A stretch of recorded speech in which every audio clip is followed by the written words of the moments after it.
Thank you, Dr. Mahipal, for this kind invitation.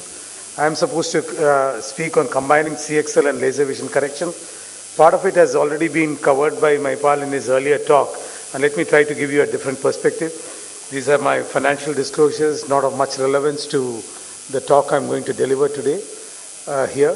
The combinations that are possible with CXL and laser vision correction is in the form of LASIK extra, PRK extra, SMILE extra, and with intracorneal ring segments. And it obviously stands to reason, it's logical. We all know that laser vision correction corrects refractive error, but there are chances of regression, and invariably it weakens the cornea. The extent to which it weakens the cornea varies anything between 14 to 33%, depending upon the thickness of the flap that you create. Even if you use a femtosecond laser to create a flap or do a surface ablation, there is a weakening of the cornea, which might be less than what happens with the microkeratome flap, but still it is significant. So here we have a procedure which strengthens the cornea.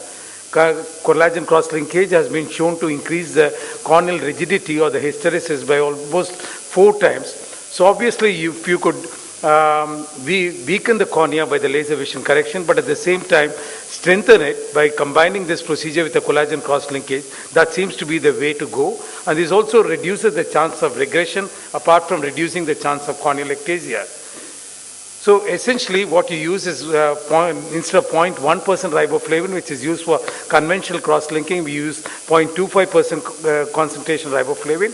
Dextran is replaced by sodium chloride.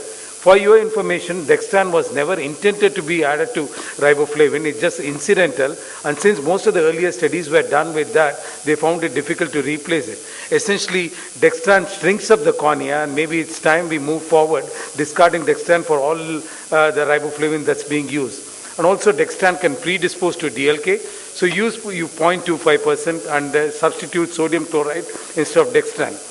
So what we essentially do is shown in the schematic pictures, where we go ahead, lift the flap either with a femtosecond laser or a microkeratome, go ahead, complete the laser treatment, apply 0.25% riboflavin on the stromal bed for a period of 90 seconds, use high fluence laser, I'll be with the ultraviolet radiation for a period of 90 seconds, then put the flap back, wash off the riboflavin, put the flap back, and then go ahead and cross-link the cornea. Essentially, these are the parameters that we routinely use. It's 30 milliwatts per centimeter square is the fluence, and 1.3 minutes is the duration of application, so that a total of 2.7 joules per centimeter square is with what goes through. Essentially, we all know that 5.4 joules is what's normally recommended for conventional cross-linking. Many of us are using 7.2. Here we are dropping down to half the percentage because we are already have the epithelial flap lifted up, and you are directly cross-linking the stroma. So it's thought that lesser amount of fluence, lesser amount of energy is quite adequate. Essentially what we do is to go ahead and do the excimer laser treatment under that, and then we just ask the patient to lie down on the same bed in the reverse direction and then go ahead and cross-link. It hardly has any no refractive effect. We have found that we do not have to adjust the nomograms. It's safe and effective. We have been doing it for 3 years. Several studies, as I will be alluding to, have again proven this point. When you do it bilaterally, adds just about 5 to 6 minutes to the patient procedure, does not increase the patient discomfort, and it's approved in more than 50 markets. I'm told that more than 75,000 such procedures have been done worldwide. So who are the patients who qualify for these patients? Obviously, younger the patient, more the immature the collagen. So I would have a greater tendency to do it for a 19 or a 20-year-old compared to a 35-year-old. Greater the degree of myopia that you do, then greater the chance of there being a problem. So go ahead and combine it with this. If there's no space for an ICL, if I have to treat minus 10 diopters, I'll do this. Hyperopia, there's always a greater tendency to regress. So some have even recommended routinely cross-linking all cases of hyperopia. Whenever you have a borderline topography, go ahead and cross-link. And family history of keratoconus. I had a gynecologist lady who got LASIK done by me almost 15 years back. Her elder daughter, who's also studying to become a gynecologist, came to me, was detected to be having keratoconus. We refused, went ahead and cross-linked her. 2 years later, just about a year back, her younger daughter, who had just a -2 diopters but absolutely pristine cornea, came for treatment. We are averse to the idea of doing laser vision correction on her because of her sister's history. But their argument, their mother had done very well, her cornea is absolutely perfect, then why shouldn't I get this treatment? So we made a kind of a compromise. Though she was just -2 diopters, we cross-linked the cornea and then went ahead and treated.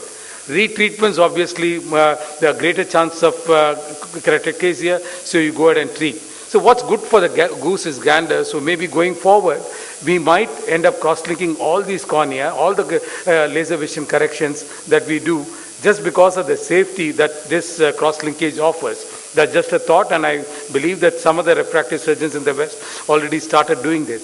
Looking at some studies, if you see this Cleveland study, this is essentially a cornea which is pre-op at 15 millimeters or 30 millimeters, though there is no bulging forward. But you go ahead and just do a LASIK treatment, then the bulge that occurs is significantly more. If the same cornea, if it has been cross-linked, these are animal studies, the fellow eye of the same cornea, the same animal, if it has been cross-linked, then subsequently you do increase the pressure from 15 to 30 millimeters, you can see that the amount of bulge that occurs is significantly less, and it is because of the reason that the hysteresis, the rigidity of the cornea is significantly more. This is a study which has been shown by Kanellopoulos, who essentially, one eye underwent conventional LASIK, the other eye underwent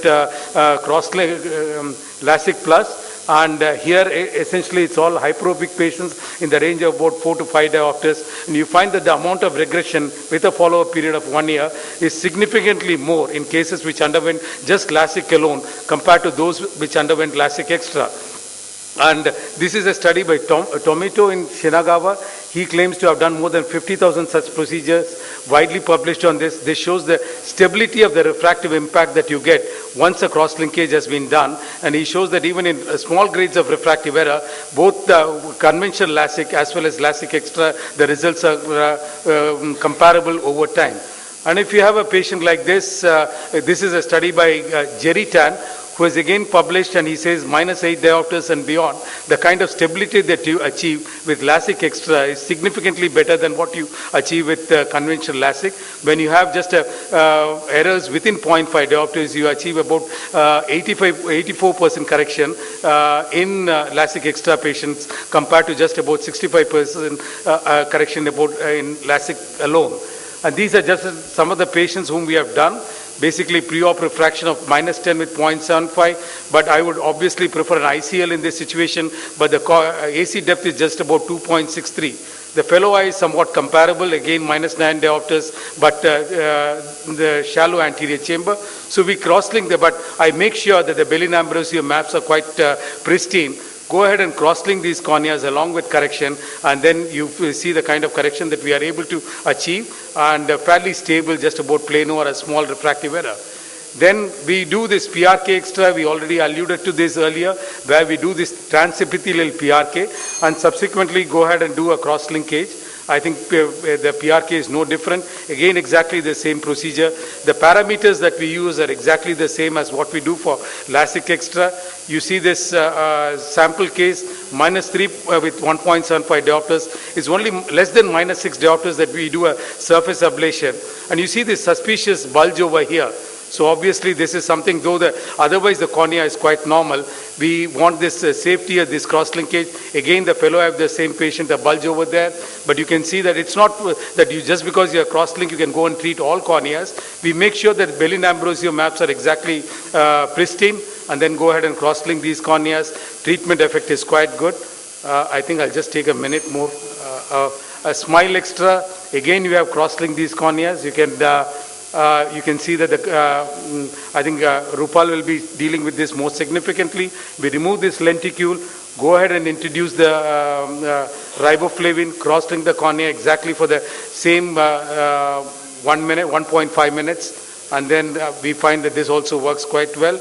Along with intracorneal ring segments, I think Dr. Mahipal had alluded to quite significantly in his earlier talk. It's exactly the same that we do.